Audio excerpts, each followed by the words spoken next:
अपने गुरु से ही सवाल कर रहे हैं। जनक जी, जनक महाराज अपने गुरु से ये प्रश्न कर रहे हैं कि अगर जीवन में 5 विषय के ऊपर बात चली कि 5 विषय को विश्व सम त्यागो। तो जनक जी का ये प्रश्न है कि अगर लोभ, अहंकार, मोह, क्रोध, इनमें भी खास जो उन्होंने 3 शब्द लिए हैं कि क्रोध, मोह और अहंकार, इनके बिना व्यवहार कैसे चलेगा। क्योंकि आप खुद भी देखते हैं कि कभी कभी व्यवहार में आपको क्रोध करना पड़ता है। अगर आप किसी बिजनेस को करते हैं तो आपके अंडर में जो लोग हैं उनके ऊपर भी कभी आपको डोज उनको देना पड़ता है। घर में कोई कार्य करता है उनके ऊपर भी कभी चीटाकशी करनी पड़ती है, उनको टाइप करना पड़ता है।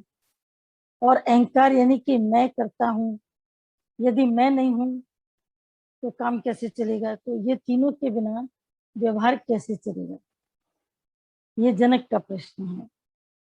दूसरी तरफ से देखो कि जनक जब आगे अपनी स्थिति बताता है तो कहता है कि ये महल जो है मेरे लिए वन के सदृश है। जगत मेरे लिए अब वन बन गया है, मेरा मन कहीं पर भी आकर्षित नहीं होता। तो ये सवाल पूछने वाला जनक और अपनी स्थिति बताने वाला जनक, इसके बीच में जो गैप आया और जो ट्रांसफॉर्मेशन हुआ, जो परिवर्तन हुआ, उस परिवर्तन के लिए ही तो हम लोग सभी बैठे हैं। और ये सबका कॉमन क्वेश्चन है कि वो जनक का नहीं है कि बिना मोह के घर कैसे चलेगा। पति से मोह होगा, बच्चों से मोह होगा तभी तो काम चलेगा। अगर ममता नहीं होगी तो काम कैसे चलेगा। अगर ऐसा नहीं होगा तो काम कैसे चलेगा। बहुत सारी चीजें भीतर में ही पैदा होती रहती हैं। यानी ममता के होने के बिना काम नहीं चलेगा। ममता जरूरी है। ममता की वजह से तो मनुष्य कमाता है, ममता की वजह से मनुष्य घर बनाता है, ममता की वजह से मनुष्य पैसा कमाता है। बहुत सारी चीजें थी। तो भगवान ने कहा कि अगर अभी भी तुमको पैसा कमाने की अगर चिंता लगी पड़ी है तो तुम ज्ञान के रास्ते का अधिकारी नहीं है। अधिकारी बनने के लिए भी पूरी मेहनत करनी पड़ती है। पहले तो अधिकारी बने, जब अधिकारी बनता है तो उस चीज का स्वामी बन जाता है। अधिकारी का मतलब है कि उसमें एलिजिबिलिटी हो।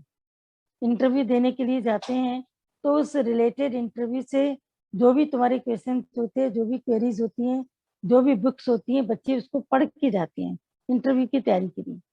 आजकल तो किसी भी चीज का इंटरव्यू देने के लिए भी बच्चों को कोचिंग करनी पड़ती है। 1 साल की 2 साल की कोचिंग करनी पड़ती है। बीटेक में इंटरव्यू देने के लिए जाना है, लेकिन पहले 1 साल वो कोचिंग करेगा, तब जाकर के बीटेक का इंटरव्यू देगा।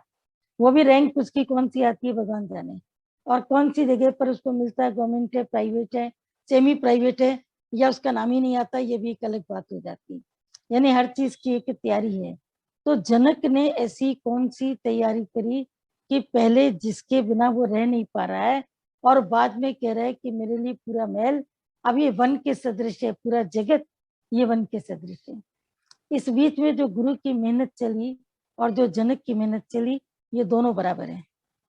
ये बात को सबको अच्छे से समझ लेना चाहिए कि गुरु हमें ज्ञान सुनाता है और हमें अपना पुरुषार्थ करना होता है। दोनों का पलड़ा बराबर होना चाहिए। ऐसा ना हो कि गुरु इतना ज्ञान सुना रहा है, कल भी दादा भगवान की वाणी थी, कल की पता नहीं परसों थी, कि इतना सत्संग चल रहा है, आजकल इतना सत्संग चल रहा है, सुनते सुनते सुनते सुनते सुनते मनुष्य कभी कभी ओवरफ्लो हो जाता है। पर कभी कभी स्पंज होता है ना, उसकी एक ताकत होती है पानी भरने की। स्पंज की कह लो, ये बाल्टी की कह लो, घड़े की कह लो, उसकी एक कैपेसिटी है पानी को रखने की। उस कैपेसिटी के बाद जब पानी इसमें डाला जाता है तो वो पानी वेस्ट हो जाता है। मन की कैपेसिटी है सत्संग को ग्रहण करने की, सुनने की। उस कैपेसिटी के बाद भी अगर उसको ज्ञान मिलता रहे तो वो वेस्ट होता चला जाता है। क्यों? क्योंकि अंदर की पात्रता अभी इतनी बड़ी नहीं है। जैसे भगवान ने कहा कि अभी भी तुमको बाकी है, अभी भी बताया ना लेडी ने, सुशीला ने, कि बाकी तो भी है। यानी प्राप्त है, पर्याप्त है, ये भी बोला, लेकिन बाकी भी अभी है। फिर एक ने कहा कि जो बाकी है वो सत्संग से रिलेटेड है, कि कैसे सत्संग में प्रोग्रेस हो, कैसे हम आगे बढ़े, कौन कौन सी भी कमियां बाकी है। बाकी ये है, सत्संग से रिलेटेड बाकी है, उसके लिए मेहनत करनी है। लेकिन दुनिया से रिलेटेड अगर बाकी है तो अभी आप जिज्ञासु के भी लायक नहीं बने हुए। जिज्ञासु माना जिसके भीतर में केवल जिज्ञासा अपने को जानने की है, परमात्मा को जानने की है, तभी वो जाकर के उस स्थिति को प्राप्त करता है। तो इस सत्संग में आप आ तो गए हैं, पर आने के बाद में ये पक्का विश्वास रखना है कि जो जनक की स्थिति है उसके लिए हम लोगों को अपने आप को बनाना है। गीता भगवान ने एक दिन सत्संग के बीच में कैसा सुनते हैं, ग्लैमर में बैठे हुए थे, उन्होंने सबको बोला, बोला हमारे पास में सब प्रकार के मिसाल हैं, सब प्रकार के जितने शास्त्रों में मिसाल दिए गए हैं उन सबके एग्जाम्पल, मिसाल यानी एग्जाम्पल, उन सबके एग्जाम्पल्स हमारे पास हैं। अगर तुम ये समझो कि एक लड़का या एक लड़की छोटी उम्र में ज्ञान को कैसे पा सकता है, मुनि सुखदेव कैसे हो सकता है, तो हमारे पास में कितनी बेटियां बैठी हैं, कितनी यंगस्टर्स बैठी हैं, लड़कियां जो सुखदेव मुनि की तरह ब्रह्मचर्य व्रत में बैठी हैं, मन से तन से नहीं।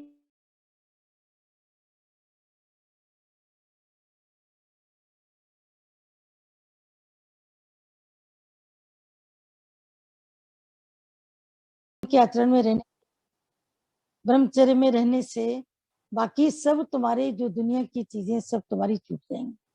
नहीं तो दुनिया की चीजें कभी नहीं छूटेंगी, व्यवहार तुम्हारा कभी नहीं छूटेगा। तो जो भी व्यवहार की बात करता है, व्यवहार शुद्धि की, व्यवहार सिद्धि की, उसको व्यवहार सिद्धि तो करनी पड़ेगी, पर व्यवहार सिद्धि से परमार्थ सिद्ध करना पड़ेगा। व्यवहार यानी इसलिए सिद्ध करना है कि उसको परमार्थ तक लेके चलना है। तो ग्लैमर में भगवान बैठे थे, वहां पर उन्होंने से बात करी, बोला हमारे पास में सब तरह के लोग बैठे हैं। अगर तुम कहते हो कि ब्रह्मचर्य में छोटी उम्र की लड़कियां या छोटी उम्र के बच्चे, गीता भगवान के टाइम पर भी बहुत ही कम एज के भी बच्चे आते थे, बहुत ही कम उम्र होती थी उनकी, 17 साल, 18 साल, 14 साल, 15 मतलब ऐसी ऐसी यंग, जिसको टीन एज कह सकते हैं, अभी वो यंग भी नहीं, वो भी टीन एज के हैं। तो उनको देख करके कहते थे कि इनसे पूछो कि ब्रह्मचर्य व्रत में ये कैसे बैठे। हम इनको बोलते जा करके बॉम्बे घूम कर क्या हो, बोलते हम बॉम्बे घूमने के लिए नहीं आए। दुनिया में कोई बॉम्बे जाए और वो गेटवे ऑफ इंडिया ना देखे या बाकी चीजें ना देखे, भाई होटल ताजमहल देख करके आना है, ये देख के आना है, वो देख के आना है, डिज्नीलैंड जरूर जाना है, जू जरूर जाना है, चौपाटी जरूर जाना है, पर भगवान उनको धक्के देते थे, तुम जाओ जाके घूम के आओ। घर वाले पूछेंगे, बोलते थे हम कहीं नहीं जाएंगे, हमारी कोई इच्छा नहीं है। तब भगवान को जबरदस्ती उन सबके साथ में अपना प्रोग्राम बनाना पड़ता था।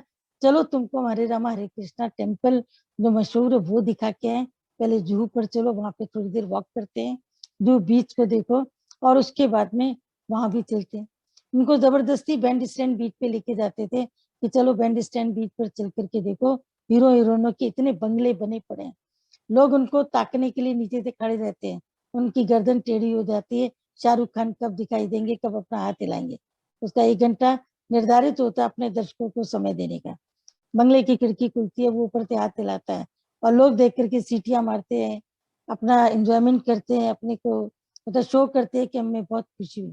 मतलब चल करके देखो लोग कैसे अज्ञान में पड़े हैं। रेखा का बंगला भी पहले वहां पड़ता है, तो वो सारी चीजें भगवान दिखाते थे कि यहाँ का तुम देखो कि लोग कितने अज्ञान में पड़े हैं। पर उनके मन नहीं करता था बच्चों का कभी कि हम लोग जा करके कहीं पर कुछ देख करके आए, कुछ भी देखने के अंदर में इच्छा नहीं होती थी। और वैसे भी हम तुमसे कह दें कि अगर कोई सीन प्रकृति का देखने को मिले तो बहुत अच्छी चीज है, देखना चाहिए, जरूर देखना चाहिए, जहाँ पर बैठे हैं प्रकृति को एंजॉय करना चाहिए। लेकिन एक इच्छा करके अगर कहीं पर गए, हम वहां पर जा रहे हैं, हम ये देखेंगे, हम वो देखेंगे, हम तो इधर जाएंगे, हम तो उधर जाएंगे, फिर अगर न जा सके, चांस की बात है, इत्तेफाक की बात है, अगर कोई ग्रुपिंग न बनी, तो जब कोई ग्रुपिंग न बनी तो क्या होगा कि जब कोई ग्रुपिंग नहीं बनी तो उसके बाद में मना करके दुखी होगा कि हम तो बेकार गए, हमारा तो पैसा वेस्ट हो गया, हमारा तो जाना ही नहीं था, सत्संग तो हम घर में भी सुन लेते थे, यही सत्संग तो यहाँ भी चलता है। क्योंकि घूमने की इच्छा सी है इस वजह से। और घूमने की इच्छा नहीं है तो गुरु इतना घुमाता है, इतना घुमाता है कि लगता है हमें घूमने के लिए हम आए नहीं। और देखना क्या है, पूरी सृष्टि में 5 तत्व हैं, आकाश, जल, वायु, अग्नि, पृथ्वी। ये पांचों तुम्हारे शहर में भी हैं, बाहर भी हैं, लेकिन बाहर जहाँ कहीं पर भी नेचर, क्लाइमेट जहाँ पर एक दिखाई देता है, जलधाराएं अनेक प्रकार से वो प्रपात करती हुई झरने की तरह नीचे उतरती हैं, तो देखने का मजा कुछ और होता है। आकाश जब नीला, पीला, हरा, आसमानी, गुलाबी कई तरह के रंग का दिखाई देता है सूर्यास्त के समय कहीं-कहीं पर सनसेट में, तो बहुत प्यारा लगता है। वो सब पॉइंट देखने का, नेचर से रिलेट होने का मन सबका करता है, लेकिन एक इच्छा रख कर के गए तो दिक्कत। तो भगवान दिखाते थे कि इनके मन में देखो कोई इच्छा नहीं है। मतलब फिर अगर तुम बोलो कि नई शादीशुदा वो कैसे ज्ञान में आएगी, तो तुम मेरे को देखो। शाम कैसे उनके लिए बोलते थे, दादाजी के लिए नाम लेकर के बोलते थे, शाम को देखो कैसे सत्संग में बैठा, कैसे अपनी सब इच्छाएं उसकी खत्म हो गई, गलत हो गई, दबाई नहीं, क्योंकि दबी इच्छाएं किसी भी उम्र में निकलेंगी, किसी न किसी एज में निकलेंगी। गुरु का शरीर तो इतनी जल्दी शांत हो गया, दबी इच्छाएं होती तो सामने आ जाती हैं, पर कोई दबी इच्छा भीतर में नहीं। मतलब पूरी तरीके से अंदर से क्लीन आर्ट है, अंदर बाहर से एकदम इसका मन एकदम साफ है। अगर तुम चाहते हो कि गृहस्थियों को देखें, तो हमारे पास में कितने गृहस्थी लोग आते हैं जो अपने घर गृहस्थी के झंझटों को भी देखते हैं, और साथ में कुछ भी हो जाए पर सत्संग को नहीं छोड़ते हैं। उनसे भी तुम मिलो। अगर तुम बोलते हो विधवा, कि विधवा कैसे सत्संग में आएगी, तो हमारे पास में कई विधवाएं, उनका नाम दिया, बोला ये देखो कैसे सत्संग में आगे की ओर बढ़ी। फिर तुम बोलोगे कि जिनके बच्चे बड़े हो गए, जिनके बच्चों की शादी होनी है, वो कैसे चलेंगे, तो तुलसी माता की तरफ इशारा करते थे, बोलते थे तुलसी माता को देखो, नीना मम्मी को देखो, वर्षा मामा को देखो, रत्ना भगवान को देखो, चंद्रा मम्मी को देखो। सबको बोलते थे कि इनको तुम देखो कि ये कैसे इनके बच्चों की शादी। हमारे यहाँ जो अपने माता श्री थे उनको लिए भी सब कहते थे, उनको वो तो ज्ञान में बहुत होता, निष्काम कार्य में आगे नहीं बढ़े, उनके इतने बंधन थे घर के जबरदस्त कि कभी भी गुरुओं के पास आना जाना उनके जीवन के भीतर में नसीब न हुआ। एक आखिरी मुलाकात उनकी गीता भगवान से एक अच्छे से हुई 6 दिन की। ये भी शुक्र है कि वो प्रकृति ऐसी बन गई कि भाई ने टिकट उनकी करा दी और बोला कि आप जाओ गुरु के पास होकर के आओ। इतने सालों की तपस्या की बात, वो कितने सालों से सत्संग में जाती थी। हमको याद आता है कि शायद 1966 से 64 से तो वो सत्संग में जाती थी, क्योंकि 64 में हम लोग बहुत छोटे थे, बड़े भाई की शादी थी। तो हमें याद है कि वो जब शादी के लिए तैयारियां कर रही थी तो किसी से डिस्कस कर रही थी कि हमको गीता भगवान ने कहा है कि शादी तो कर रही है, बहू तो आ रही है घर में, पर सास बन के नहीं रहना, सहेली बन करके रहना। तो इसीलिए याद है कि 1964 में शादी हुई थी, यही टाइम था। इसका मतलब है कि वो 64 से भी पहले शायद सत्संग को ज्वाइन कर चुकी थी, एक आध साल पहले भी शायद सत्संग को ज्वाइन वो कर ही चुकी थी, 62 63 में ज्वाइन कर चुकी थी। इतने साल सत्संग के बाद भी वो जब गुरु के पास फ्री तरीके से गई तो 82 में गई, यानी इस बीच में कितने साल की तपस्या रही, कितने साल का उसमें एक इंतजार था, एक तड़प थी, बहुत कुछ था। पर फिर भी शुक्र है कि गीता भगवान का शरीर शांत होने से 1 साल पहले वो 6 दिन 7 दिन उनके पास में मिल के आए, रह के आए, हम भी साथ में थे, मिल के आए, रह के आए, उनकी बातचीत हुई, बहुत कुछ हुआ। तो गृहस्थ के इतने झमेलों के बीच से भी इतने लोग निकले। उनके लिए बताया, नीना मम्मी वगैरह के लिए, कि इन्होंने गृहस्थ के झमेले तो पूरे किए, औरों की गृहस्थी के व्यवहार को भी ठीक किया, उनको देखो। तो ग्लैमर ग्लीन में भगवान ने बताया कि हमारे पास में सब तरह की मिसाल है, तुमको कौन सा मिसाल चाहिए। पैसे वाले भी हमारे पास है, नहीं पैसे वाले भी, बीच वाले स्थिति वाले लोग भी हैं। एक चाहिए उसमें केवल एक क्वालिफिकेशन, कि मन के अंदर ज्ञान के पाने की एक चाहत होनी चाहिए। अगर वो चाहत नहीं है तो आगे कुछ भी नहीं है। बाकी तो ये एक प्रकार की बातें करना कि सत्संग जाएंगे तो बच्चों की शादी कैसी होगी, वो माता श्री को भी हमेशा सब कहते रहे, आपके बच्चों की शादी होगी नहीं, कोई नहीं करेगा, देख लेना, कौन अपनी लड़की देगा, जिसकी साथ सत्संग में जाती हो कौन अपनी लड़की लेगा। बल्कि सबने अच्छी अच्छी से दी कि जिसके साथ सत्संग में जाती है, ऐसी सत्संगी माँ किसी को मिले, साथ मिले, इससे बड़ा भाग्य हमारी बेटी के लिए क्या होगा। तब उनको हैरानी होती थी, भाई लोग कैसे सत्संग की तारीफ करते हैं। उनको इतना अंदर में गिलानी भी होती थी कि मैंने सत्संग के लिए इनको इतना परेशान किया, रोका है, पर इनकी सत्संग में बाहर कितनी इज्जत है सत्संग की वजह से। तो व्यवहार से जिस वक्त हम नाता जोड़ते तो परमार्थ छूट जाता है, लेकिन परमार्थ से जब हम नाता जोड़ते तो व्यवहार परमात्मा आप ही पूरा करता है। नरसिंह भगत का भगवान ने व्यवहार कैसे पूरा किया। नरसिंह भगत की केवल एक ही बेटी है, उसकी शादी होती है, शादी के बाद में दामाद की मृत्यु हो जाती है, बेटी की मृत्यु हो जाती है। जब बेटी की मृत्यु हो जाती है तो बेटी की बेटी नरसी भगत के पास आती है, यानी उसके हिस्से में आती है कि उसको तुम्हें पालना है, और कौन पालेगा। तो जिस वक्त वो उसको पालता है, पूछता है, बड़ा करता है, उसकी शादी का टाइम आता है और बहुत अच्छी जगह से उसका रिश्ता भी होता है। नरसिंह मेहता का नाम पूरे गुजरात साइड में, महाराष्ट्र साइड में आज भी उनके नाम के नरसिंह का मायरो नाम की सीडी चलती हैं, उसके ऊपर नौटंकियां होती हैं, उसके ऊपर नाटक होते हैं, उनके ऊपर प्ले बनते हैं, बहुत अच्छे से लोग उसको परफॉर्म करते हैं, बहुत अच्छे से। हम लोग के सत्संग में भी किसी ने किया था, उसकी शायद 50वीं वर्षगांठ थी, तो उसके फैमिली के लोगों ने इस चीज को डिस्प्ले किया था सत्संग के अंदर। बहुत अच्छा लगा था कि नरसिंह भगत कैसे, वो खुद ही नरसिंह भगत बना था कि उसकी नातिन की शादी है और उसकी शादी के बीच में उसके पास में पैसा नाम की चीज नहीं। तो उसके भगत कहते हैं कि आपने शादी तो ऊंचे घराने में तय कर दी। बोला मैंने नहीं करी, वो तो खुद ही आए, लेकिन ऊंचे घराने के लोग मांगेंगे भी तो ऊंचा। बोला तो जिस परमात्मा ने कराई है ये वही जाने। लेकिन हुआ वही जो उनके शिष्यों के भीतर में संदेह था। उनके पास में एक चिट्ठा लिख करके आया, जिसको हम लोग चीरा भी कहते हैं। चिट्ठा लिख करके आया कि शादी में हमको इतने घोड़े, इतने हाथी, इतनी अशरफियां, इतना नेग, इतना दान पुण्य का सामान, इतने वस्त्र, इतने रेशमी थान, ये हमको सब चाहिए। अब जब एक शिष्य के हाथ में वो पत्र आया तो उसने पत्र को खोला और पढ़ा तो उसकी तो आवाज उड़ गया। अब गुरु जी को दें कैसे, घर में तो अभी एक चीज की तैयारी नहीं, शादी सिर के ऊपर खड़ी है, एक भी चीज की तैयारी नहीं, कुछ भी तैयारी की ही नहीं गई है। और जब कुछ है ही नहीं तो तैयारी भी क्या करें, क्योंकि जो सच्चे भगत होते हैं उनका धन संग्रह की तरफ मन कभी भी नहीं होता।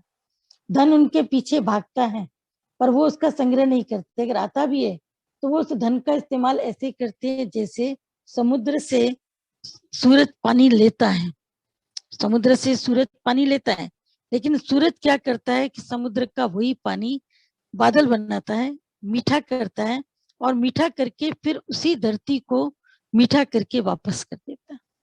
इसी तरह यदि उनके पास में धन आता भी है तो उस धन को मीठा करके, औरों का काम करके, औरों के लोकार्थ में लगा करके उनका उद्धार करते, उनके अपने जीवन के लिए वो कभी भी नहीं रखते। क्यों? क्योंकि यदि ईश्वरीय कार्य का धन यदि आपने अपने निजी हित में लिया तो इसका हिसाब किताब चुकतू करना पड़ेगा, चुकतू करना पड़ेगा।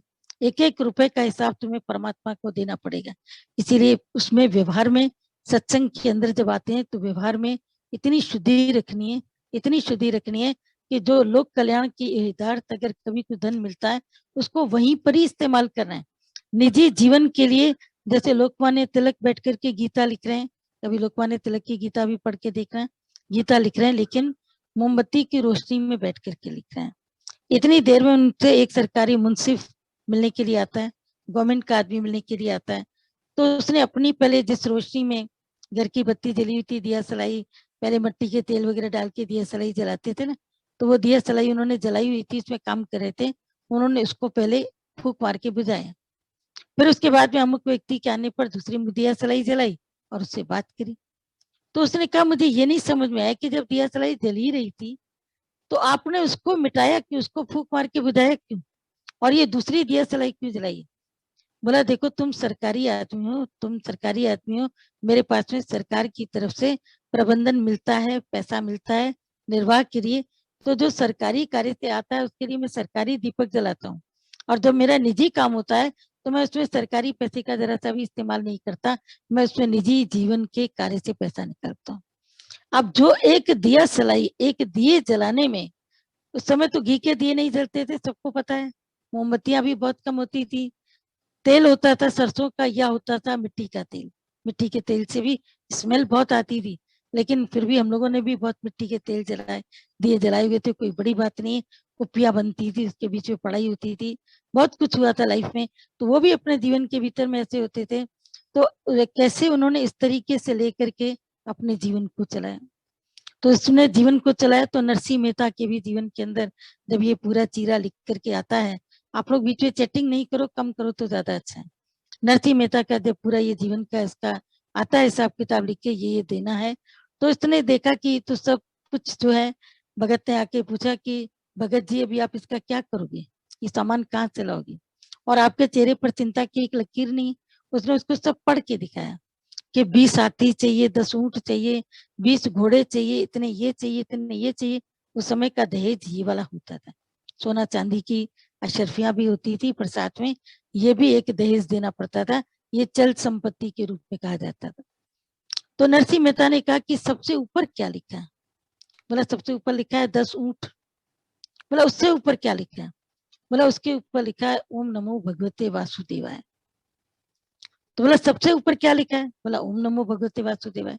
तो बोला तो ये पूरा का पूरा जितना चीरा है, ये ओम नमो भगवते वासुदेवाय के नाम है ना, श्री हरि के नाम है ना।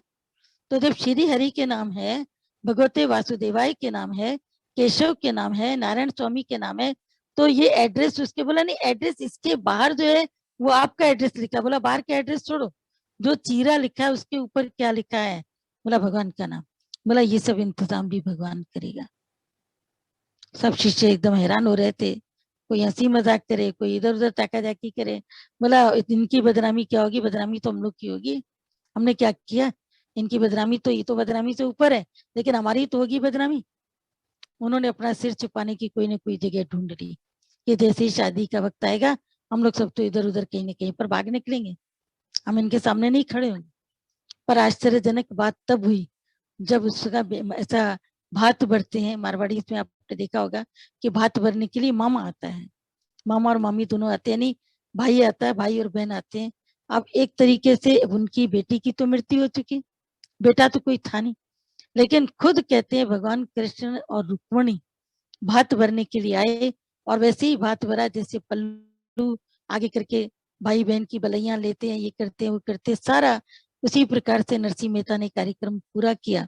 भगवान समझ गया नरसिंह मेहता कि ये रुक्मणी और कृष्ण भगवान स्वयं हमारे सामने आए हैं, ये विष्णु भगवान स्वयं हमारे सामने पधारे हैं। उनका उन्होंने पूरी तरीके से इज्जत की, और बाहर जिस वक्त में सामान की गिनती की गई चीरे के हिसाब से, तो उसमें एक भी सामान की कमी नहीं थी। तो जिसने विवाह किया था वो जानता था कि नरसिंह मेहता के पास में इतना कुछ भी नहीं था, कुछ भी नहीं था, कोई भी चीज नहीं थी। तो ये सब आया कहाँ से? बोला जो गिरधर आए हैं आप उनसे पूछ लो। इतनी देर में देखा कि वो दोनों ही अंतर ध्यान हो चुके थे, भगवान अंतर ध्यान हो चुके थे। तो नरसिंह मेहता के काम यदि भगवान कर सकता है, उसकी हुंडी भर सकता है, तो क्या तुम्हारे व्यवहार के काम भगवान नहीं करेगा? आजकल लोग कितना व्यवहार को लेकर के चिंतित है, कब दुकानें खुलेंगी, कब नौकरी पे लगेंगे, पैसे से कैसे होगा, ये काम कैसे होगा, वो काम कैसे होगा। फिर भी हम देख रहे हैं लोगों के घर चल रहे हैं, कमाई कम है, ना के बराबर, कम भी क्या ना है, इस समय तो ना है, लेकिन तुम्हारे सामने सब खड़े हैं, तुम्हें अपने दुकान के कार्यकर्ताओं को भी पैसा देना है, स्वीपर को भी देना है, घर की कामवाली को भी देना है, बच्चों की फीसेस भी जा रही है, उसमें भी कहीं पर कोई कंसेशन नहीं आ रहा, हर जगह पर पूरा पूरा सबको तुमको पे करना है। व्यापारी वर्ग चारों तरफ से घिरा पड़ा है, चारों तरफ से घिरा पड़ा है। लेकिन अगर चारों तरफ से घिरा पड़ा है तो क्या उसके बीच में अपनी जान दे दें, उसके बीच में डिप्रेशन में आ जाए, सप्रेशन में आ जाए? क्या इस तरह की परिस्थितियां लोगों के जीवन में नहीं आती? जब हिंदुस्तान पाकिस्तान हुआ था, लोग वहां से आए थे, भाग करके आए थे रिफ्यूजी बन के, तो पुराने लोगों से कभी जाकर के पूछना कि वो किस तरह से वहां से रातों रात निकले थे, रातों रात अंधेरे में मुंह छिपा करके, पदचाप की आवाज भी ना आवे, क्योंकि अंधेरे में तो पदचाप की आवाज और आती, वो भी ना आए, और गुट गुट में निकलते थे, पूरे पूरे घर को बांध के निकलते थे रस्सियों में, जैसे कोई किसी के बीच से निकल न जाए, कोई पीछे छूट न जाए, कहीं भी कहीं से निकल न जाए। इतना सब होने के बाद भी सब जब भारत में आए तो सबके मकान बने, सबके दुकान बने, सबके बच्चों की पढ़ाई हुई, सबके बच्चों की शादियां हुई, सबके बच्चों के बच्चों की शादी। तो हिस्ट्री रिपीट्स इटसेल्फ, इतिहास अपनी पुनरावृत्ति करता है। तो उस पुनरावृत्ति के बीच में परिवर्तन आते हैं। तो व्यवहार के पीछे मत पड़ो, तुम परमार्थ के पीछे पड़ो। व्यवहार पूरा करने के लिए भगवान की जिम्मेदारी अपने आप से भगवान ने उठाई हुई है, पर विश्वास की जिम्मेदारी तो तुम्हारे ऊपर है। विश्वास तो आपको स्वयं करना पड़ेगा, कि आपको इतना विश्वास करना पड़ेगा कि मेरा गुरु राखा राखणहार बैठा है, मेरा परमात्मा बैठा है, मेरा प्रभु बैठा है, वो कर रहा है, वो करेगा। और समय पर कबीर का काम किया, इसका किया, सदन कसाई का किया, सहने नाई का किया, सूरदास प्रभु का कैसे भगवान ने जाकर के मेला भी उठाया है, कितना भक्तों का उन्होंने काम किया है। तो क्या तुम्हारे काम पर भगवान सो जाएगा?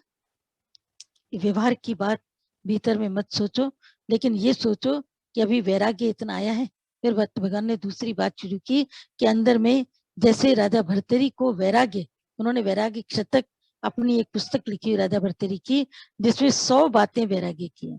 पुस्तक का नाम है वैराग्य शतक। शतक माने होता है सेंचुरी, यानी 100 बातें वैराग्य की लिखी हैं। उसमें एक सब बातें लिखी हैं स्त्री का भी, जैसे स्त्री से उसको दुख मिला, सबने ही नाटक देखा है, प्ले देखा है, भगवान का भजन भी सुना है कि कैसे पिंगला से ही उनको वैराग्य आया, छोड़ करके गुरु गोरखनाथ के पास गए, फिर गुरु नानक साहब ने उनको ज्ञान दिया। सबको ये सब चीजें पता होंगी। उन्होंने पूरा अपना वैराग्य के ऊपर बात लिखी, तो उसी में एक ये बात थी कि कैसे लाल पत्थर समझ करके उसने हाथ डाला तो वो अपने मुंह के ऊपर ही एक थप्पड़ मारता है कि मन, तुम सारी दुनिया छोड़ के आए, पत्नी छोड़ी, महल छोड़ा, राज्य में धन जितना भी तुम्हारा था, दौलत था, कोष था, सब छोड़ के आए, और यहाँ पर सन्यासी बनने के बाद भी अभी तुम्हारा मन किसी पत्थर के आकर्षण में क्यों फंसा, क्यों फंसा। यानी कि परमार्थ की ओर चलने में व्यवहार रुकावट डालता है। व्यवहार का मतलब एक शब्द में समझ दो, पूरी माया ये भिन्न भिन्न रूपों में आती है। कभी कामनी के रूप में आती है, कभी कंचन के रूप में आती है, कभी कीर्ति के रूप में आती है। ये तरह तरह के लुभावने रूप धारण करती है। क्या कीर्ति की माया आप क्या समझते हो क्या कम है? क्योंकि मान पूरी है जहर की, खाए सो मर जाए, चाह इसकी राखता सो भी दुखे पाए। मान तो एक जहर की पूड़ी है, जहर की पूड़ी जो खाएगा वो तो मर जाएगा, लेकिन चाह इसकी रखता, अगर किसी ने इसकी चाहना भी रखी है ना, तो वो भी दुख को प्राप्त होता है। तो इतना दुख को प्राप्त होता है, तो एक वैराग्य अपने भीतर में केवल रखें, अंदर ही अंदर में इतना वैराग्य रखें कि जगत किसी के भी साथ जाने वाला नहीं, समय पर ये अपने आप ही उत्पन्न होता है, विकसित होता है, क्षय को प्राप्त होता है और फिर नाश हो जाता है समय के हिसाब से। मैं इस जगत में क्यों फंसूं? मैंने इतनी यात्राएं पहले भी की, आज भी कर रहा हूं। मैं दुनियादारी की बातों में फंसू, अपने को कहीं पर भी मत फंसाओ। व्यवहार को परमार्थ से जोड़ दो, व्यवहार शुद्ध हो जाएगा। लेकिन व्यवहार के चक्कर में बेटी की शादी हो जाए, फिर हम सत्संग जाएंगे। बस मेरे घर में एक बहू आ जाए, हमारे पास में कितने न सत्संगी आए जिन्होंने बोला एक बहू खाली घर में आता है ना, फिर उसके बाद तो हम कभी भी सत्संग को नहीं छोड़ेंगे। हमने देखा उसके घर में 1 2 3 बहुएं आ गई, 3 आ गई, पर वो सत्संग पे कभी भी पर्टिकुलर नहीं, कभी पर्टिकुलर नहीं। एक नहीं, कई ऐसी मिसाल, तो एक की हम तुम्हें बात नहीं कर रहे, कई ऐसे हैं, किसी की 1 बहू, किसी की 2 बहू। कोई कहता है मेरी बेटी की शादी हो जाए तो हम आएंगे, पर बेटी की भी शादी हो जाती है, बेटे की भी हो जाती है। जब बेटे की भी शादी हो जाती है, बहू आती है, अभी नई बहू को कैसे छोड़ के जाए? फिर नई बहू है तो उसके बाद में फिर उसके मैके वाले आ रहे हैं, कैसे छोड़ के जाए? अभी वो तबीयत उसकी ठीक नहीं, अब उसको कैसे छोड़ के जाए? अब छोटा बच्चा घर में ट्याऊ म्याऊ आ गया, अब कैसे हम सत्संग में आए? अब ट्याऊ म्याऊ मेरे से ही चिपका रहता है, मेरे को ही प्यार करता है, अपनी माँ के पास तो जाता ही नहीं। अब तुम उसकी दादी बन करके, माँ बन करके, दादी भी नहीं बल्कि दादी माँ बन करके तुम उसकी सेवा करते रहते हो। बहू अपना आराम से क्लब भी जा रही है, किटी भी जा रही है, दो बिल्कुल तारीफ के पुल जड़ देती है अपनी सासू के लिए। मेरी माँ बहुत अच्छी है, मेरी सासू बहुत अच्छी है, मेरी बेटा तो मेरे पास आता ही नहीं है, दादी के पास ही रहता है। उसने बेटे को जन्म इसीलिए दिया कि दादी पालेगी, मेरा बेटा तो अपने आप ही बड़ा हो ही जाएगा, मुझे क्या करना है? तुम भी उसी के मुंह में फंस जाते हो और फंसे हुए हो। अपने को अभी थर्मामीटर डालो, जैसे ही थर्मामीटर डालोगे तो तुम जानोगे कि तुमने व्यवहार पूर्ति के लिए परमार्थ को पीछे रखा। उस दिन दादा भगवान ने कितना अच्छा महात्मा बुद्ध की पूरी लाइफ को क्लियर किया। हालांकि कई लोगों का बाद में चैटिंग में आया कि आपने महात्मा बुद्ध के बारे में कुछ नहीं बताया, हम सुनने के लिए बैठे थे, पर जो दादाजी ने बताया वो कंप्लीट था। कोई भी चीज उसमें ऐसी नहीं थी जो अधूरी हो। बाकी इतिहास के तो पन्ने कई होते हैं, उनको जितना पलटोगे कुछ ना कुछ मिलेगा, लेकिन जो तत्व जिसको कहते हैं गूढ़ तत्व, दादाजी ने दिख बताया कि कैसे सिद्धार्थ ने परमार्थ के पाने के लिए अपना महल, अपनी पत्नी, अपना 6 दिन का बच्चा छोड़ा। और तुम घर को बनाने के लिए, महल भी नहीं, घर को बनाने के लिए गुरु को छोड़ करके तुम बैठ जाते हो। आज सत्संग इसलिए नहीं जा रहे, आज सत्संग इसलिए नहीं जा रहे, आज ये काम इसलिए नहीं जा रहे, आज मिस्त्री ने आना, आज इलेक्ट्रिशियन ने आना है। उसको टाइम ऐसा दो जिस टाइम पर तुम घर में हो, जिसको काम करना है वो आएगा, उसको भी पैसा चाहिए। तुम्हें काम चाहिए तो उसको भी पैसा चाहिए। लेकिन नहीं, आज एसी वाले को बुलाया, आज इलेक्ट्रिसिटी वाला आने वाला है। सत्संग के टाइम पर किसी को भी कोई टाइम मत दो, सत्संग के आगे पीछे का टाइम दो। कभी भी अपने टाइम को कन्वर्ट नहीं करो, सत्संग के टाइम को दुनिया की बातों में कन्वर्ट कभी मत करो। तो जिन लोगों ने पूरा सत्संग को टाइम दिया, गुरु को पूरा टाइम दिया, गुरु के कार्य के लिए टाइम दिया, उस समय कोई इफ एंड बट नहीं करी। माता भगवान के लिए बताते हैं कि तवे पर फुल्का पड़ा रहता था, गीता भगवान नीचे से आवाज देते थे, तुलसी यहाँ चलना है। वो फटाक से अपनी साड़ी रखी पहनी होती थी, फटाक से अगर चेंज करना होता था चेंज करते थे, बेटी को बोलते थे फुल्के तुम बनाओ मैं भी जा रही। कितनी भी उम्र की वो होती थी, उनको ऊपर काम छोड़ करके बोला, बच्चे तो खुश होते थे। एक दिन तो उन्होंने बोला कि बच्चे इतने खुश होते हैं कि एक बार कई दिनों तक शायद वो बाहर नहीं निकले थे, तो बच्चे आपस में बात कर रहे थे, मम्मी आजकल जाती क्यों नहीं है, 2-4 दिन चली जाए, कम से कम पड़ोस के छोले भटूरे तो खा के आएंगे। घर में हम लोग अपना आराम से टिक्की बना के, तेल खर्च करके, खींचे पापड़ बना करके, तल के अच्छे से खाते थे, अच्छे से खुश रहते थे, उनको भी अपना एक मौका मिलता था। तो जो छोड़कर निकलने की सामर्थ्य रखता है, मतलब समर्थ, तो समर्थ को ना ही दोष गुसाई, समर्थ के ऊपर कोई दोष नहीं लगता। समर्थ व्यक्ति जो संसार को परमात्मा के लिए सामर्थ्य होते हुए कि मैं कर सकता हूँ, पर संसार को छोड़ के भगवान की तरफ लगता है, भगवान उसके काम पीछे से सब पूरे करता है। कोई भी ऐसा काम नहीं है जो पीछे से पूरा न करता हो। कितनों के एग्जाम्पल, एक नहीं सैकड़ों, सैकड़ों नहीं हजारों, हजारों एग्जाम्पल सत्संग के ये कि खुद गुरु जाकर के उनके टाइम पर उनके काम को, वो वहां सत्संग में बैठा है, गुरु कैसे अप्रत्यक्ष रूप में मानसी गुरु, आध्यात्मिक गुरु उनके काम को जाके करता है। तो व्यवहार का जामा पहनाकर अपने आप को परमार्थ से दूर करने वाला व्यक्ति सच्चा भगत नहीं है। तो इसीलिए व्यवहार का जामा मत पहनाओ। जैसे राजा जनक का जो प्रश्न है कि व्यवहार नहीं होगा बिना क्रोध के, बिना अभिमान के, तो अष्टावक्र मुनि कहते हैं कि व्यवहार तो होगा ही, पर जो क्रोध, अभिमान इन सब का त्याग कर परमात्मा के राह पर चलता है, उसका व्यवहार भी अपने आप होता है।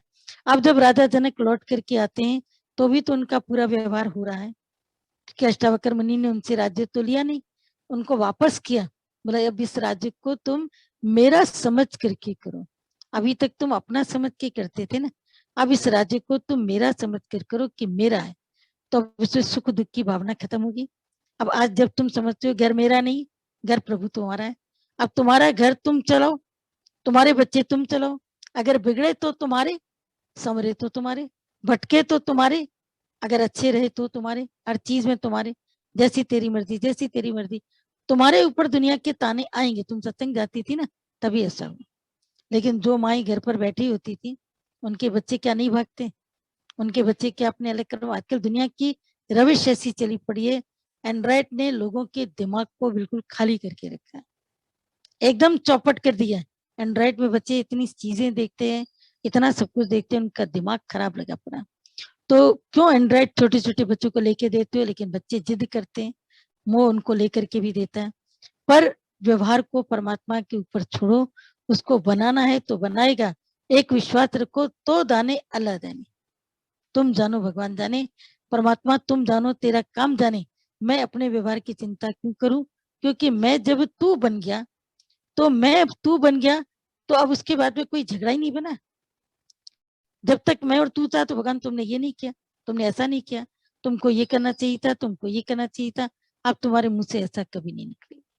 ये निकलेगा कि व्यवहार सिद्धि है, तो परमार्थ की सिद्धि जिन्होंने करी, जिन्होंने ये काम पहले तय किया, उनके व्यवहार के काम भगवान ने पीछे अपने आप से संभाले। उनको कितना देना है, क्या देना है, उनकी तबीयत खराब होती है, उनके जीवन के अंदर में बहुत सी परीक्षाएं आती हैं, बहुत सी परेशानी आती हैं, लेकिन उनके अंदर से एक ही बात निकलता है कि परमात्मा मैं तेरा हूं, मैं तेरा हूं। तो तेरे का काम तुम ही तो संभालोगे, कोई और संभालेगा। नरसिंह भगत का काम भगवान ने संभाला, तो हमारे माँ बाप गुरु हैं, तो गुरु क्या नहीं संभालेगा। हाथी को मण देता है, चींटी को कड़ देता है, कि तुम्हारे घर में खाना नहीं देगा। हाँ, ख्वाहिशों की भगवान ने कोई जिम्मेदारी नहीं दी, जरूरतों के लिए है, रोटी, कपड़ा, मकान, ये 3 जरूरतें तुम्हारी पूरी हो रही हैं, तुम्हारे बच्चों की पूरी हो रही हैं। तुम्हें भगवान को नमस्कार करना चाहिए कि भगवान लॉकडाउन के इस पीरियड में भी मेरे ऊपर कोई कर्ज नहीं है, मेरे ऊपर कोई दिक्कत नहीं है। अगर कर्ज है भी तो फिर वो लिया है तुमने, तो भी चुकतू करेगा परमात्मा, कोई ना कोई इनकम आती रहेगी और चुकतू होता रहेगा। वक्त लगेगा हर काम में, जिस काम में जो भी वक्त लगे उसको धैर्य से अपने जीवन के भीतर में चलो, और मन को कहीं पर भी परेशान मत करो। मन को परेशान करोगे तो परमार्थ का काम तुम्हारा व्यवहार की वजह से नहीं हो पाएगा। इसीलिए दुनी खातिर दीन गवाया और दुनी ने 40 साथ, पाए कुहाड़ा मारिया गाफिल अपने हाथ।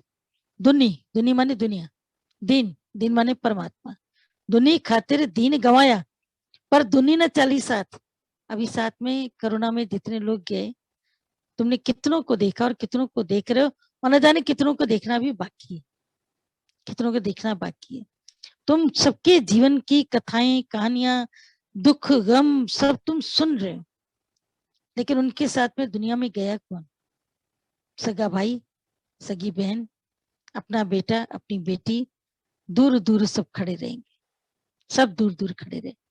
कई तो कोरोना की वजह से गए तक भी नहीं, शमशान घाट भी नहीं गए, भाई हमको बच्चे नहीं आने दे रहे, हमको बच्चे नहीं आने दे रहे।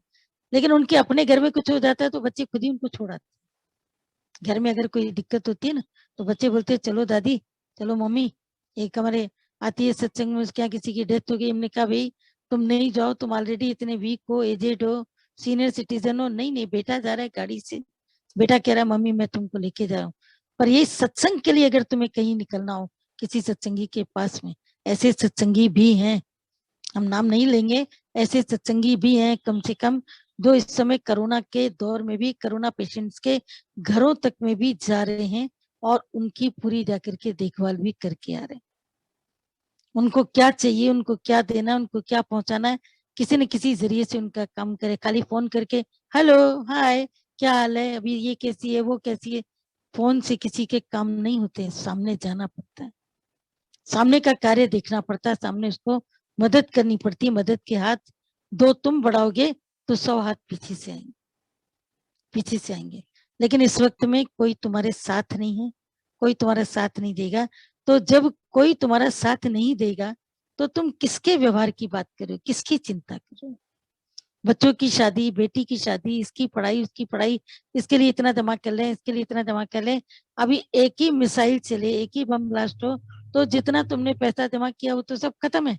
तेरे अपने लिए भी कुछ बचेगा कि नहीं बचेगा, कुछ कहा नहीं जा सकता है। तुमको मिला क्या जीवन के अंदर, तुम्हारे लिए रहा क्या? तो इसीलिए व्यवहार की चिंता में परमार्थ को मत गवाओ। परमार्थ के लिए अब वक्त बहुत कम बचा है, कम बचा है। तो बुद्ध को बुद्धत्व प्राप्त करने के लिए शुद्ध होना पड़ा। उसने भी जिस वक्त में 6 साल का कठोर तप किया है, पीपल का वृक्ष था, जिसको आगे चल करके बोधिसत्व वृक्ष का नाम दिया गया।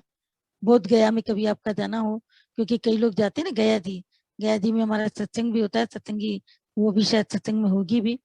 तो गया जी में अगर तुम्हें जाना हो तो बोध गया वृक्ष, वहां पर तुम बोधिसत्व वृक्ष, बोध गया स्थान का नाम बन गया, बोधिसत्व वृक्ष के तुम जाकर के देखना। उस पीपल के पेड़ के नीचे 6 साल तक निर्जला बुद्ध ने अपने को तपाया, तपाया। क्योंकि सब कुछ जो दादाजी ने कल तुम्हें बताया कि एक बीमार देखा, एक बुढ़ा देखा, एक सन्यासी देखा, उसके अंदर वैराग्य पैदा हुआ।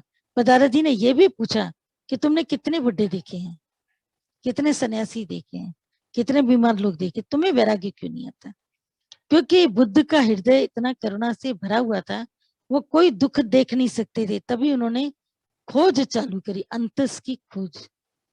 ये अंतस की खोज, जो डेप्थ में जाना, गहराई में जाने की जब बात चलती है तो मन वहां पर विचलित हो जाता है, जाना नहीं चाहता है, कोई मेहनत नहीं करना चाहता है।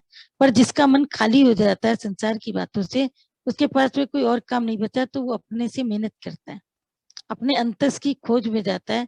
और अंतस की खोज में जाकर के, जैसे बुद्ध जिस वक्त वृक्ष के नीचे बैठे हैं और 6 साल तक उन्होंने भोजन, कंद मूल फल जो मिल गया वो खाया, अपने शरीर को तपाया, शरीर उनका बिल्कुल गलित हो गया, इतना शरीर उनका कमजोर हो गया कि उनके अंदर थोड़ी सी भी ताकत नहीं बची। तब सुजाता नाम की एक स्त्री थी, वो वहां से निकल रही थी।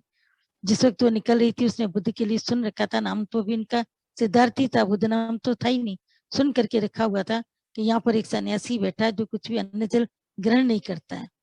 तो जब वो वहां से निकली तो उसने सोचा कि आज मैं इस सन्यासी को जाकर के खीर बना कर खिलाती हूँ, बहुत कमजोर हो गया होगा। वो उसके लिए खीर का कटोरा लेकर के आती है, वो खीर का कटोरा ग्रहण करते हैं, और खीर का कटोरा ग्रहण करते हैं तो उनके अंदर कुछ शक्ति आती है। इतनी देर में उसने सुना कि एक लड़की, एक स्त्री जो आई थी खीर का कटोरा लेकर के, उसके साथ में कुछ उसकी सखियां भी हैं। खीर का कटोरा लेने के बाद में उन्होंने पिया, उसको ग्रहण किया, मना नहीं किया। क्या परमात्मा की उनके अंदर बात उतरी? वैसे तो भोजन नहीं ग्रहण कर रहे थे उस समय, उन्होंने भोजन को ग्रहण किया। उनके अंदर एक एनर्जी आई, उनके अंदर एक ताकत आई। क्यों बड़े दादा भगवान ने बोला कि ब्रह्म ज्ञान को जब सुनने के लिए बैठो ना, तो सुबह सुबह को 7 बादाम खा करके बैठना, दूध का गिलास पी करके बैठना, नहीं तो दिमाग भूल जाएगा। याद है बड़े दादा भगवान की बात थी, सबको याद है कि बादाम खा करके बैठना, यानी दिमागी ज्ञान है, दिमागी ताकत इसमें चाहिए। इसमें शारीरिक बल का कोई काम नहीं है, सारा काम दिमाग का है, सारा खेल ही दिमाग और मन का है। तो दिमागी ताकत तो चाहिए चाहिए ज्ञान को समझने के लिए। उसको जब ये दिमागी ताकत मिलती है तो सुजाता फिर जब वापस अपना पात्र उठाकर, वो खीर का बर्तन उठाकर जब अपनी सखियों के साथ चल रही है, तो एक सखी उससे पूछती है कि सुजाता, तुम्हारी सितार बड़ी अच्छी बजती है, मेरी सितार क्यों नहीं अच्छी बजती है? सितार अच्छी कैसे बजे, उसका कोई नियम है? और बुद्ध ये सब सुन रहे। तो सुजाता उनसे कहती कि मेरी सितार अच्छी इसलिए बजती है क्योंकि सितार के तार ठीक से सेट है। बोला सितार के तार को अगर बहुत ढीला छोड़ दोगे तो उसमें से भी आवाज नहीं निकलेगी, स्वर नहीं निकलेगा। अगर बहुत उसको कसोगे तो वो तार टूट जाएगा और उसमें से स्वर नहीं निकलेगा। तो सितार के तार को मध्यम स्थिति में होना चाहिए, न बहुत कसे हुए न बहुत ढीले। ये बात जैसे महात्मा बुद्ध को अंदर तक चली गई कि पहले मैं ऐसा जीवन में रहा जहाँ कहीं दुख देखा ही नहीं था। फिर मैंने अपने को इतना तपाया जहाँ मैंने अपने शरीर की भी चिंता नहीं करी। ये शरीर तो साधन था प्रभु के पाने का, मैंने उसको इतना गलत कर दिया है। धीरे धीरे फिर उन्होंने भोजन शुरू किया और उनको बोधिसत्व बोध का ज्ञान हो चुका था, बुद्धत्व प्राप्त हो चुका था। लेकिन बुद्धत्व प्राप्त होने के पहले भी कितनी परीक्षाएं दी, उनके कुछ शिष्य भी बन गए थे। लेकिन वही जब देखते थे कि ये तो अभी उदास रहते हैं, ये मायूस रहते हैं, कई बार इनकी आंखों में आंसू रहते हैं, ये हमें क्या ज्ञान देंगे, हम इनके शिष्य बन के क्या करेंगे? तो धीरे धीरे करके उनके शिष्य भी भाग गए, जो उनके इर्द गिर्द में रहते थे वो भाग गए। बोला जब इनके पास तो कुछ है ही नहीं तो इनके पास बैठ करके हम क्या करें, ना सोना न चांदी न शिष्यों की पूंजी, इनके पास तो कोई भी चीज नहीं, इनके पास बैठ के क्या करेंगे? तो बुद्ध उनको भी देखते थे। तो कहते हैं कि एक बार महात्मा बुद्ध के मन ने भी, कहते हैं कि जब आप भगवान के रास्ते पर चलते हैं तो शैतान भी आपकी परीक्षा लेता है। अंतिम परीक्षा शैतान की होती है, घर की होती है, परिवार की होती है, व्यवहार की होती है, मित्रों की होती है, शरीर की होती है, पर अंतिम परीक्षा शैतान की होती है। तो शैतान ने आकर के उसके मन में निवास किया। बोला तुम्हें क्या मिला सिद्धार्थ, तुम्हें क्या मिला? अभी लौट चलो, तुम्हारा पिता शुद्धोधन तुम्हारा इंतजार कर रहा है, वो सोने की थाली की आरती बनाकर तुम्हारा स्वागत करेगा, तुम चलने के लिए तैयार हो जाओ। तुम्हारी पत्नी यशोधरा, तुम्हारा बच्चा 6 साल का हो गया होगा, अब तो वो बात भी करता होगा, अब तो वो चलता होगा, तुम्हें ढूंढता होगा, तुमको वापस अपने राजमहल की ओर वापस लौट जाना चाहिए। तुम्हारे तो चंद शिष्य बने थे, वो भी चले गए, और जब तुमको ही कुछ प्राप्त नहीं हुआ तो तुम क्या कर रहे हो यहाँ पर बैठे? ये शैतान उसके ऊपर सवार हुआ। पर सिद्धार्थ ने अपने मन को एक जवाब दिया कि ए मन, तू ऐसे ही कार्य कर रहा है जैसे कोई चील पत्थर के टुकड़े को मांस का टुकड़ा समझकर उस पर अपनी चोंच मारती है तो उसकी चोंच स्वयं ही घायल हो जाती है, उसकी चोंच घायल होती है। तो जब उसकी चोंच घायल होती है तो उसको कितनी तकलीफ होती है, कितनी तकलीफ होती है, लेकिन उसको हासिल कुछ नहीं होता। इसी तरह मुझे परमार्थ के रास्ते पर हो सकता है अभी तक कुछ ना मिला हो, लेकिन व्यवहार के रास्ते पर तो अंत तक कुछ नहीं मिलेगा, वहां तो पॉसिबिलिटी ही नहीं। यहाँ पॉसिबिलिटी, संभावना तो है, अभी भी संभावना है। और उसके तुरंत बाद ही जब उनको बोध मिला तो बोध के मिलते ही उनके अंदर 4 चीजें आई, और उन 4 चीजों को सूत्र कहा गया कि बुद्ध के 4 सूत्र हैं। उन 4 सूत्रों में उन्होंने 4 बातें कही। पहले बोला कि दुख है, ये नहीं कह सकते कि दुख बना ही नहीं, वो एक स्थिति अलग है कि सुख दुख ब्रह्म अधीन है, सुख दुख का अस्तित्व है, लेकिन तभी तो ब्रह्म के अधीन है, यानी दुख है। फिर उन्होंने दूसरा सूत्र उसमें दिया कि दुख का कारण है मनुष्य की इच्छा, दुख का कारण है, आगे लिखा मनुष्य की इच्छा, मनुष्य की इच्छा ही उसके दुख का कारण है, उसका ख्याल ही उसके तकलीफ का कारण है। अगर उसका ख्याल उसको दुखी न करे तो दुनिया में भगवान को भी ताकत नहीं है जो उसको दुखी कर सके। तीसरी स्थिति बोली कि दुख के निवारण का उपाय है, यानी दुख अगर है तो दुख की दवाई भी है, उसका उपाय भी। तब चौथी बोली कि दुख के निवारण के उपाय की अवस्था भी है, कि दुख निवृत्त हो गया, उसकी अवस्था कौन सी है? उसकी अवस्था बताई सच्चिद आनंद स्वरूप, वो अपने ब्रह्माकार वृत्ति में रहता है, फिर दुख की जंजीरों से छूट गया और सुख के प्रलोभन उसको कभी अब आकर्षित नहीं कर सकते। इतना होने के बाद भी बुद्ध ने अपनी परीक्षा दी कि आम्रपाली नाम की नगर वधु जब उनको इनवाइट करने के लिए आती है कि आपका भोजन कल हमारे पास में, आप भोजन को ग्रहण करें। उनके सब शिष्य अवाक रह गए, बोला नगर वधु के पास में हम लोग जाएंगे? नगर वधु के पास में? इनको पता है कि नगर वधु का जीवन कितना पाप से भरा रहता है, उनके पास जाकर के भोजन ग्रहण करेंगे? और ठीक उसी समय एक राजा का भी आमंत्रण आया हुआ था कि कल का भोजन आप हमारे पास ग्रहण करेंगे। उस समय वो यात्रा पर थे। बुद्ध ने राजा के भोजन को ठुकरा दिया और आम्रपाली के भोजन को स्वीकार किया। उसमें कितने शिष्यों ने उनका विद्रोह किया, बोला हम नहीं जाएंगे नर्तकी के पास में, आप तो अपनी पत्नी को छोड़ के आ गए, अब राज नर्तकी को देखेंगे।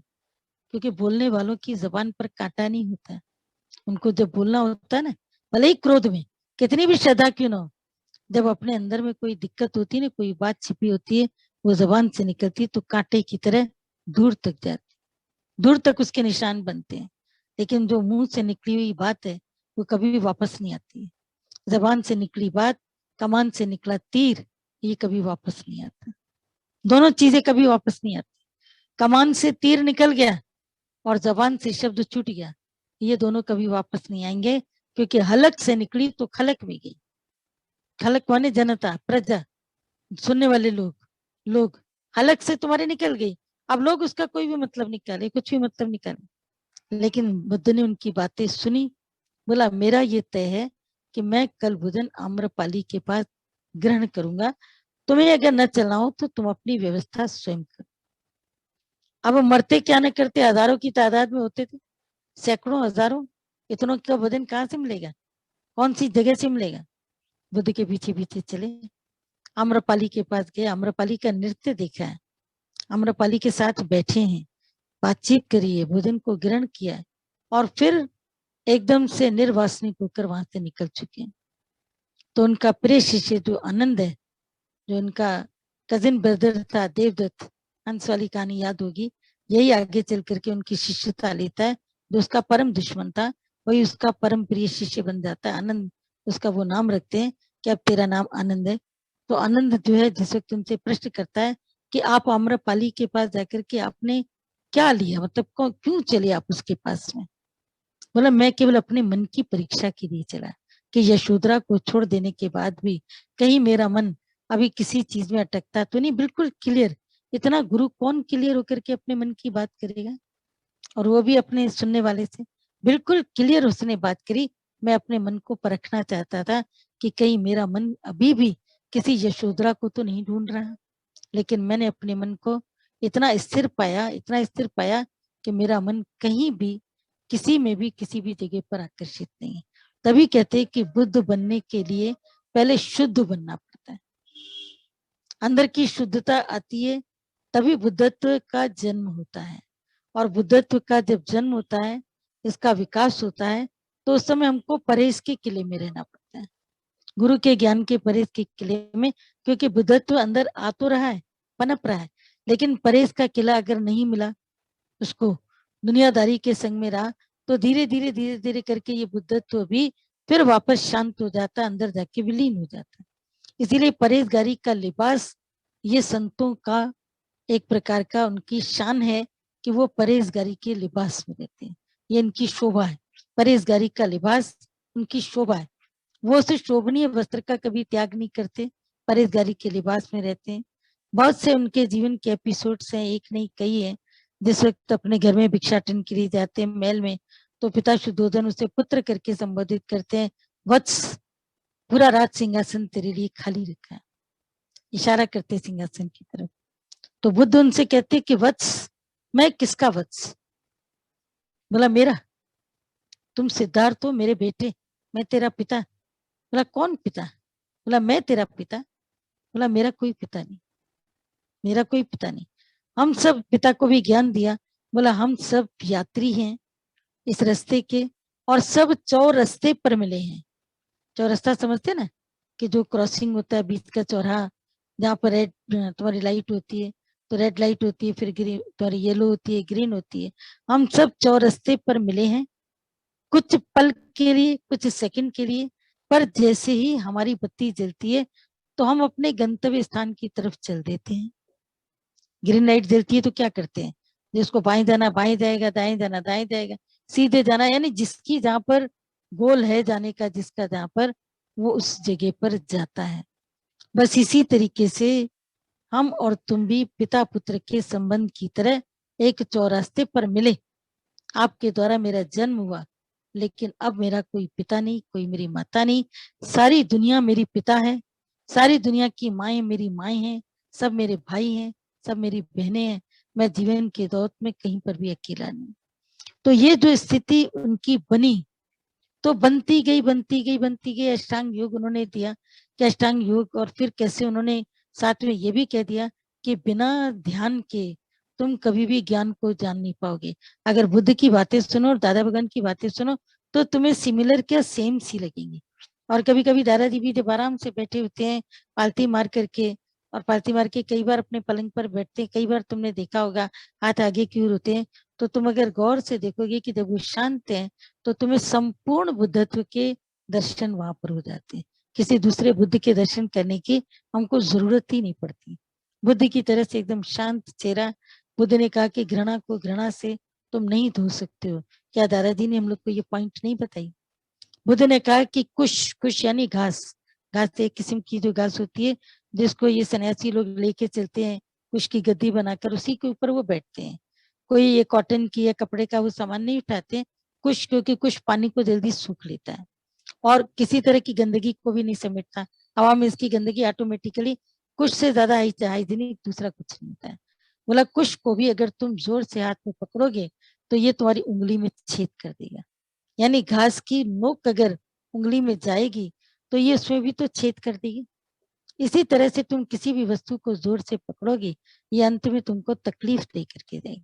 अब कुछ जैसी घास जैसी चीज तो, घास से मुलायम तो दुनिया में कुछ भी नहीं, कुछ भी नहीं है। लेकिन घास जैसी चीज भी तुमको तकलीफ दे सकती है अगर तुम पजेसिव मूड में हो तो ये पजेसिव मूड ही तो दुखी कर रहा है। तो इस मूड से कैसे हम ऊपर उठें, कैसे जीवन में अपने को अलग करें, और अलग करते जाएंगे तो बहुत सारी चीजों में आगे बढ़ते जाएंगे। उन्होंने घर के प्रति, दुनिया के प्रति इस तरह की कोई भी शिक्षाएं नहीं दी, लेकिन धम्मपद उन्होंने दिया। 3 चीजें उन्होंने कही कि बुद्धम शरणम गच्छामि, धम्मम शरणम गच्छामि, संघम शरणम गच्छामि। बुद्ध की शरण में जाओ। तो बुद्ध मतलब उसने अपने शरीर को नहीं बोला, बुद्ध मतलब उन्होंने बोला कि साकार गुरु जीवन के अंदर आवश्यक है। बिना साकार गुरु के तुम कुछ भी नहीं कर पाओगे। बुद्ध को गुरु नहीं मिला, लेकिन वो स्वयं का गुरु बने। उनकी कैपेबिलिटी थी, पुराने जन्मों की तपस्या थी, जो उनको अंदर से बुद्धत्व का दीदार हुआ। और बुद्धत्व का दीदार होते ही उन्होंने डायग्नोस कर लिया कि दुख मैन मेक है, मैन मेक है, भगवान ने नहीं बनाया। भगवान की सृष्टि सुखमय है, आनंदमय है। क्योंकि बुद्ध समझ रहा था भगवान ने इतना दुख क्यों बनाया दुनिया में। पर उस समय उसको ये पता चलता है कि भगवान की सृष्टि तो आनंदमय है, लेकिन मनुष्य का अहंकार, इच्छा और लोभ जब किसी चीज से जुड़ जाता है, मोह किसी चीज से जुड़ जाता है, तो वही सृष्टि उसके लिए दुखदायक बन जाती है। उन्होंने पूरा अपना इसमें ज्ञान, अपने गुरु वो स्वयं बने। अपो दीपो भव, जो महावीर स्वामी ने कहा।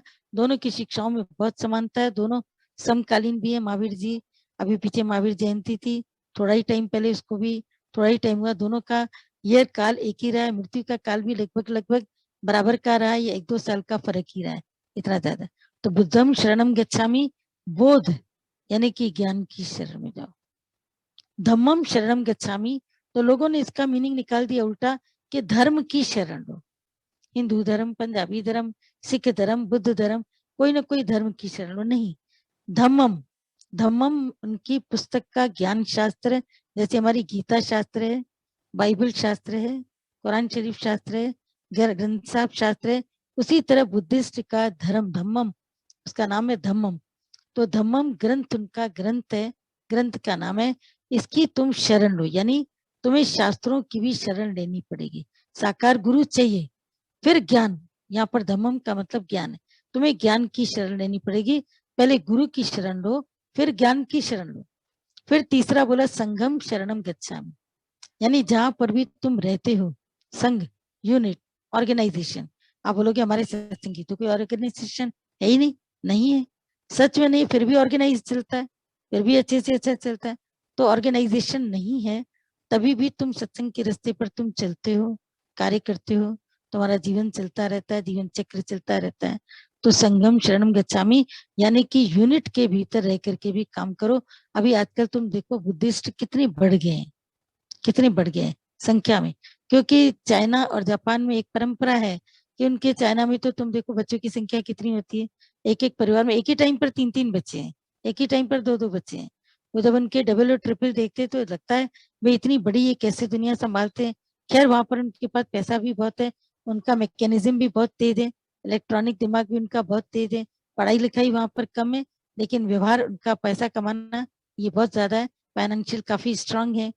तो वहां पर वो बच्चों को पाल भी लेते हैं, लेकिन उनका ये नियम है कि अगर तुम्हारे 7 बच्चे हैं तो 7 में से एक बच्चे को बाय बर्थ, यानी पैदा होने से पहले ही बुद्ध मठ में जाकर के लिखा के आना पड़ता है कि ये बच्चा जो भी होगा उसको हम बुद्ध मठ को देंगे। तो इस तरह से मठ की संख्याएं तो बढ़ती गई, मतलब उनमें लोगों की संख्याएं, शिष्यों की संख्याएं बढ़ती गई। और जब वो, उनको पता ही नहीं कि उनके माँ बाप कौन है, वो गायब कर दिया जाता था, उसका कोई फॉर्म फिलअप नहीं कि बच्चा कहाँ से आया, ये किस माँ बाप का है। अब तुम केवल बुद्धिस्ट हो, बुद्ध धर्म को आगे की ओर फैलाओ। तो इस तरह से उन्होंने अपने बुद्ध धर्म को इतना फैलाया, कितना आगे की तरफ बुद्ध धर्म चलाया गया। विपासना उनके जीवन का एक अभिन्न अंग है कि अपने मन को सभी प्रकार से कंट्रोल में रखो। बुद्ध ने अपने को कंट्रोल में रखा, पर कंट्रोल में रखने के साथ में ये सब चीजें भी जानी कि अपने मन को मारना भी नहीं है, लेकिन मन की इच्छाओं की पूर्ति भी नहीं करनी, लेकिन मन को मोड़ना है। तो पूरा दादा भगवान का ज्ञान कल चला, मीरा भगवान ने बताया, सारी बातें चली, ये सब बातें चलती गई। महात्मा बुद्ध ने बहुत अच्छी बात कही, बोला कि क्रोध, किसी के ऊपर क्रोध करना ऐसा है जैसे आग के अंगारे को अपने हाथ में पकड़े रहना कि मुझे इसके ऊपर फेंकना है। अंगारा तुमने हाथ में पकड़ा, मुझे उसको फेंकना है, तो जब तक उस तक पहुंचे उसके पहले ये तुम्हारे हाथ को जला चुका होगा, राइट। हाथ के अंगारा तुम्हें फेंकना है, तो पहले हाथ जलेगा या पहले जिस पर फेंकोगे वो जलेगा, पहले आप जलोगे। तो ऐसे ही क्रोध करना अपने आप को सजा देने के बराबर है। क्षमा भाव को बहुत मानता दी, अहोभाव, क्षमा भाव, अहोभाव, क्षमा भाव। गलत शब्द बोलने वाले को भी उसने क्षमा किया, बोला मैं किसी के शब्दों को ग्रहण नहीं करता हूं, तो मैं कभी दुखी भी नहीं होता। मैं क्यों किसी के रॉन्ग वर्ड्स को ग्रहण करूं, मैं क्यों ग्रहण करूं, मैं अपने को दुखी क्यों करूं, मुझे अपने को दुख देने का क्या अधिकार है। अहिंसक, कैसे उन्होंने अंगुलीमाल डाकू को चेंज किया, गुरु ट्रांसफॉर्म्स, कैसे ट्रांसफॉर्म किया कि जिस गली से निकलने के लिए सब लोग डरते थे, महात्मा बुद्ध आज उस गली से जा रहे हैं। शिष्य पीछे पीछे, कहाँ जा रहे हैं, यहाँ कहाँ जा रहे हैं, यहाँ तो अंगुलीमाल रहता है, यहाँ जाना निषिद्ध है, यहाँ कोई नहीं जाता, कोई भी नहीं जाता डर के मारे, आप कैसे जा रहे हैं। बोला कोई नहीं जाता इसलिए तो मैं जा रहा हूँ। लेकिन अंगुलीमाल का आपको पता है कि उंगलियां काट लेता है, वो शरीर का नुकसान करता है। बोला कोई बात नहीं, काट लेने दो, काट लेने दो। और जाकर के के सामने खड़े होते हैं, अंगुलीमाल के सामने जब खड़े होते हैं तो अंगुलीमाल उनकी आंखों में आंखें देखकर दिखता है, बोला कि तुम कैसे आए हो, लोगों को तो मुझे पकड़ना पड़ता है, ढूंढ ढूंढ के पकड़ना पड़ता है, तुम अपने आप कैसे आए हो। बोला बस मेरा तुमसे मिलने का मन किया तो मैं आ गई। बोला मुझसे मिलने का मन, मैं हिंसक व्यक्ति, क्रोधी व्यक्ति, इतनों का नाश कर चुका हूँ, आप मुझसे मिलने के लिए आए हो, आप सिद्धार्थ हो, शायद आप बुद्ध हो। उनकी शक्ल देख करके पहचाना, बोला हाँ शायद वही हूँ, मेरा मन था तुमसे मिलने का। बोला आपको पता है कि मैं क्या काम करता हूँ। बोला हाँ पता है, आप सबकी उंगलियां तोड़ते हो, उंगलियां तोड़ करके उनकी माला बनाकर पहनते हो, आपका शौक निराला है, आप भी मेरी उंगलियां तोड़ोगे। बोला हाँ पहले मैं आपकी उंगलियां तोड़ूंगा। बुद्ध ने उसको दोनों हाथ आगे की ओर कर दिए, साथ में बोला उसको कि रुक दो, मेरी उंगलियां बाद में तोड़ना, पहले पेड़ की एक टहनी को तोड़ करके आओ। बोला ये तो कोई मुश्किल काम नहीं, मैं अभी गया हाथ से मरोड़ा, पेड़ की टहनी को तोड़ के आया। बोला अब जाकर के इसको पेड़ की टहनी से जोड़ के आओ। बोला जोड़ तो मैं नहीं सकता। बोला जब तुम जोड़ नहीं सकते तो तुम्हें तोड़ने का क्या अधिकार था। ये इसके परिवर्तन की शुरुआत थी। समझ गया आज मेरा पाला किसी ऐसे से पड़ा है जो मेरे से कहीं बहुत आगे, एकदम उसके चरणों में गिर पड़ा। आज मुझे ज्ञान की प्राप्ति हुई है, आज मुझे समझ की प्राप्ति हुई कि सच में जो जोड़ नहीं सकता उसे तोड़ने का क्या अधिकार है। तो मैं क्यों किसी को तोड़ूं, मैंने इतनी उंगलियां तोड़ी। फिर तो वो जार जार रोया है बुद्ध के सामने, अपने को बहुत आत्मग्लानि, बहुत प्रायश्चित किया है। तब महात्मा बुद्ध ने उसका नाम रखा कि आज से लेकर के तुम्हारा नाम अंगुलीमाल नहीं, मैं तुमको अहिंसक करके पुकारूंगा। जिसने इतनी हिंसा की हो उसको क्षमा करना, तुम समझ रहे हो कि क्षमा का एक अति है, क्षमा की भी अति है, अति। वहां पर जाकर के उसको कहा कि मैं तुम्हें क्षमा नहीं कर रहा, लेकिन सिर्फ मैं तुम्हारा नाम अहिंसक रख रहा हूँ। वो अहिंसक जिसको महात्मा बुद्ध के शिष्यों ने बहुत देर बाद स्वीकारा।